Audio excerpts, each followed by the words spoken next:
दुनिया को लग रहा था कि अमेरिका और ईरान के रिश्ते में थोड़ी नरमाहट आ रही है। डील की बातें हो रही थी, तनाव कम होना शुरू हो गया था और उम्मीद बढ़ने लगी थी।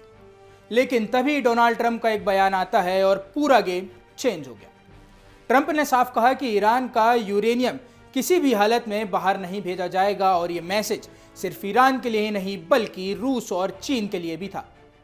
अब सवाल यही है कि क्या न्यूक्लियर डील फिर से खतरे में है? क्या अमेरिका को ईरान पर अभी भी भरोसा नहीं है? और आखिर ट्रंप इतने अग्रेसिव क्यों दिख रहे हैं?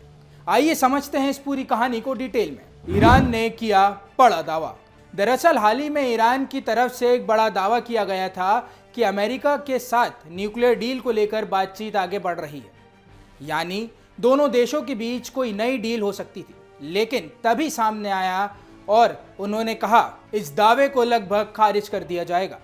ट्रंप ने साफ कहा कि अमेरिका ऐसी किसी भी व्यवस्था को मंजूरी नहीं करेगा जिसमें ईरान अपना एनरिच यूरेनियम रूस या चीन भेज सके। बस यहीं से पूरी बहस शुरू हो गई। अब समझिए असली डर क्या है। अब यहां से सबसे बड़ा सवाल आता है कि आखिर यूरेनियम को लेकर इतना हंगामा क्यों हो रहा है। असल में ये यूरेनियम वही चीज है जिससे न्यूक्लियर एनर्जी भी बनती है और न्यूक्लियर बॉम्ब भी।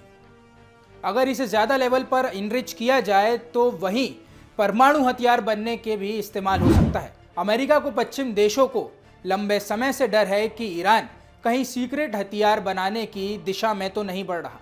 ईरान हमेशा यही कहता है कि उसका न्यूक्लियर प्रोग्राम सिर्फ बिजली और रिसर्च के लिए है। यहीं से शुरू हुआ बड़ा खेल। अब ट्रंप के बयान का असली मतलब समझिए। जब ईरान की तरफ से डील की बात सामने आई तो माना जा रहा था कि शायद कोई ऐसा फॉर्मूला तैयार होगा जिसमें ईरान का यूरेनियम रूस या चीन में स्टोर किया जा सकता है। लेकिन ट्रंप ने साफ संकेत दिए हैं कि अमेरिका इस डील से खुश नहीं, क्योंकि अमेरिका को लगता है कि अगर रूस और चीन इस डील में शामिल हुए तो ईरान और ज्यादा मजबूत हो जाएगा। और शायद इसी वजह से ट्रंप ने दोनों देशों को इनडायरेक्ट वार्निंग भी दी है। अब मामला सिर्फ ईरान का नहीं, ये पूरा मामला सिर्फ ईरान तक सीमित नहीं। इसके पीछे अमेरिका, रूस और चीन भी बड़ी पावर पॉलिटिक्स भी छुपी हो सकती है। एक तरफ अमेरिका मिडिल ईस्ट में अपनी पकड़ बनाए रखना चाहता है तो दूसरी तरफ चीन और रूस लगातार ईरान के करीब आते जा रहे हैं। ऑयल डील, वेपन्स, ट्रेड, हर जगह तीनों देशों के बीच कंपटीशन बढ़ रहा है। और अगर कोई न्यूक्लियर डील रूस चीन के सपोर्ट में आती है तो अमेरिका इसे अपने लिए एक बड़ा स्ट्रेटेजिक नुकसान मान सकता है। पुरानी दुश्मनी फिर सामने आई। याद कीजिए 2015 में ओबामा सरकार के दौरान ईरान और कई देशों के बीच न्यूक्लियर डील हुई थी। लेकिन 2018 में ट्रंप ने उसी डील से अमेरिका को बाहर निकाल दिया था। ट्रंप का कहना था कि वो डील कमज़ोर थी और उससे ईरान को रोकना मुश्किल था। इसके बाद अमेरिका ने ईरान पर कई सख्त सैंक्शन लगाए और तभी से दोनों देशों के रिश्ते लगातार खराब होने शुरू हो गए।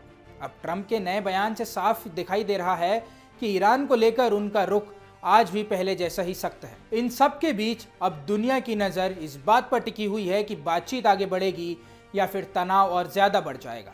क्योंकि अगर न्यूक्लियर डील पर टकराव बढ़ा तो उसका असर सिर्फ ईरान पर और अमेरिका तक सीमित नहीं रहेगा बल्कि पूरी दुनिया की राजनीति और ऑयल मार्केट पर भी दिख सकता है। तो ऐसी ही इंटरनेशनल खबरों को जानने के लिए बने रहिए हमारे साथ TV7 भारत पर।